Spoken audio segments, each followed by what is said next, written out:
Pode-se dizer sem pestanejar que o Martin Scorsese é o maior diretor vivo do cinema dos Estados Unidos. E na história, talvez ali no mesmo patamar de importância de D.W. Griffith e também do John Ford. As obras do Scorsese ajudam a entender a criação, a formação e a identidade da maior potência mundial do século XX. No Oscar foram 9 indicações com apenas uma vitória em 2007 por Os Infiltrados. Por isso eu presto essa homenagem a esse gênio do cinema mundial, falando da pior à melhor indicação dele ao Oscar de direção e também qual foi a maior esnobada.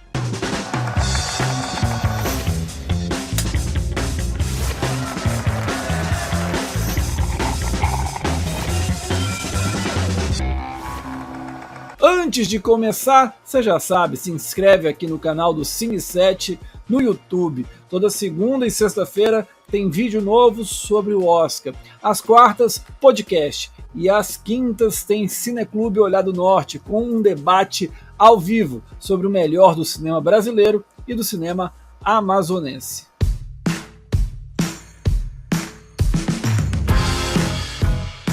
É cruel dizer que a pior indicação da carreira do Scorsese ao Oscar veio justamente do filme pelo qual ele venceu. Mas o que eu posso fazer? Em Os Infiltrados, o diretor conta com um super elenco na melhor forma, especialmente Mark Wahlberg e Leonardo DiCaprio, em um policial de gato e rato com reviravoltas para todos os lados e muito rock and roll. Ainda assim, perto daquilo que já produziu ao longo da carreira, trata-se de um Scorsese de patamar inferior.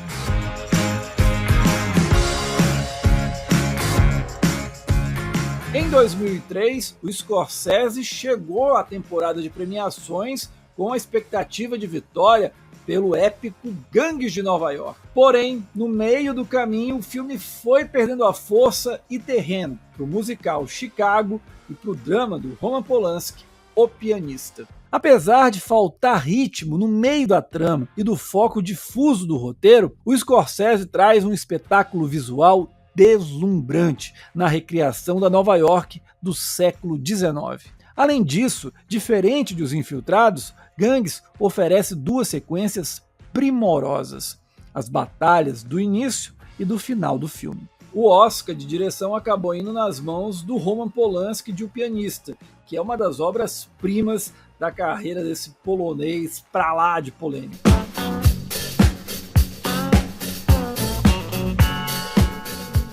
Muito do que eu elogiei na direção de Gangues de Nova York se aplica aqui ao 7º colocado. Junto com A Época da Inocência, O Aviador é o longa mais exuberante da extensa filmografia do diretor. Um espetáculo da direção de arte aos figurinos, até a condução de grandes momentos. Por ser uma obra mais bem acabada que Gangues, fica nessa 7ª posição. No Oscar 2005, o Scorsese acabou perdendo para o Clint Eastwood, de Menina de Ouro, um resultado indiscutível.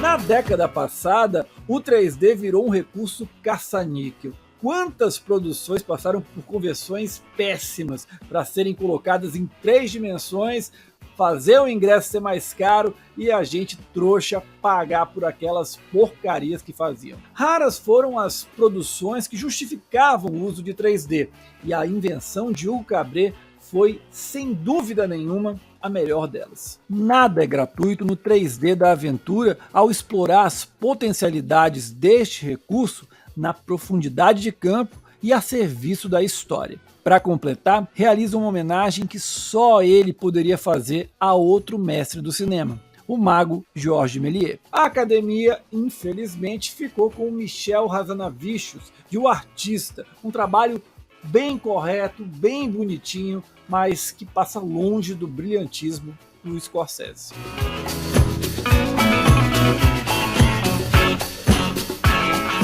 Se hoje em dia falar de religião dá problema, imagina nos anos 80. E para piorar, tocar no assunto da morte e na ressurreição de Jesus Cristo. Para mexer nesse vespeiro tem que ser gigante, e foi o que aconteceu com o Martin Scorsese, que foi indicado ao Oscar de direção por A Última Tentação de Cristo. O Martin Scorsese cria um filme intimista e reflexivo, em uma experiência nova sobre os dilemas e dramas de Jesus Cristo. A reta final traz um dos momentos mais corajosos da carreira do diretor. A indicação do Scorsese ao Oscar de 89 foi a única do filme, porém ele acabou perdendo para o Barry Levinson de Rayman, o que já sintetiza muito bem o que foi o Oscar ali naquela década.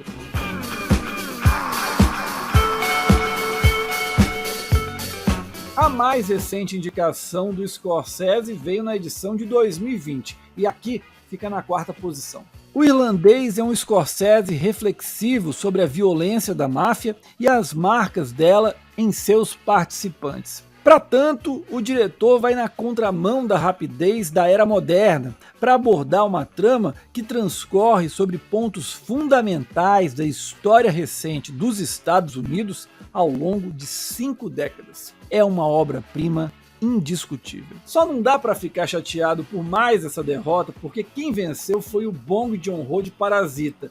E no discurso dele, ele faz uma homenagem tão bonita para o Scorsese que a gente fica feliz dele ter perdido mais uma vez.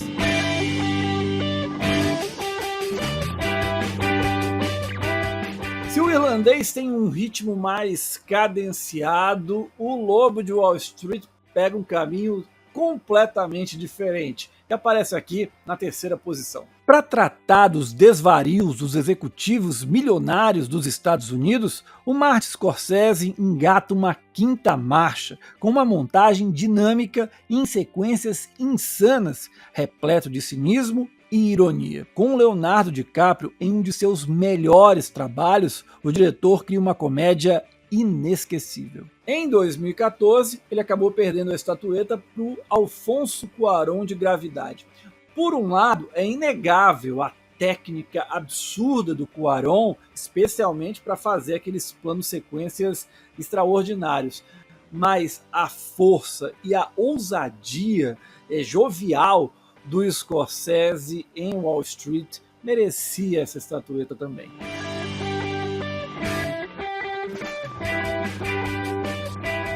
Em 1981, o Scorsese foi indicado à melhor direção por Toro Indomável. A fúria da nova Hollywood encontra o cinema clássico norte-americano nessa impactante história sobre o auge e a decadência do campeão do boxe Jake LaMotta. Com uma direção de fotografia soberba do Michael Chapman e um elenco no seu melhor, o Scorsese realiza uma cinebiografia definitiva, repleta de personalidade, potência e melancolia. Aqui a academia bobeou feio e premiou o trabalho apenas correto do Robert Redford, de Gente Como a Gente.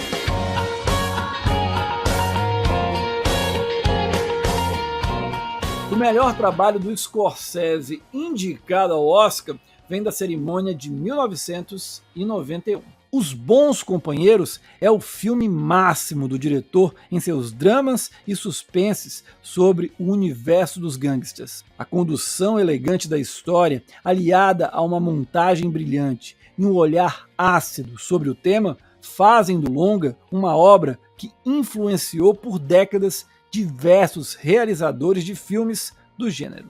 Porém, mais uma derrota inexplicável para outro astro de Hollywood se aventurando na direção. Eu estou falando aqui do Kevin Costner, de Dança com Lobos. Apesar das 9 indicações, o Scorsese também teve algumas esnobadas duras de aceitar, entre elas A Época da Inocência e Silêncio. Mas nenhuma, definitivamente nenhuma, machuca mais do que a de 1977. O mestre ficou de fora de melhor direção pelo clássico Taxi Driver. Sujo, violento e desesperançoso, o longa é um retrato do estado de espírito perturbado de uma nação em crise após a saída fracassada da Guerra do Vietnã, simbolizada por um taxista mergulhado em uma espiral de violência, e Paranoia. Em 1977, tivemos a primeira mulher indicada à melhor direção, a Lina Wertmüller, de Pasqualino nos Sete Belezas. Tudo bem, essa eu deixava na lista. Outro que eu também deixaria na lista era o Ingmar Bergman, de Face a Face. Eu ainda manteria na lista o Alan J. Pakula, de Todos os Homens do Presidente, e o Sidney Lumet, de Rede de Intrigas. Quem eu tiraria? Sim, o ganhador da categoria, o John G. Evidence, de Rocky, o Lutador. Já que a produção acabou levando melhor filme, fazia como fez a Academia com o Ben Affleck. Saca o Evidence, coloca o Scorsese de Taxi Driver e tava todo mundo feliz. E é isso, senhoras e senhores, esse foi mais um vídeo do Cine 7 aqui no YouTube. E é o seguinte, sexta-feira, meio-dia, horário de Brasília, começa o Oscar 2022 aqui no canal. Vai ter a primeira previsão bem inicial de melhor filme.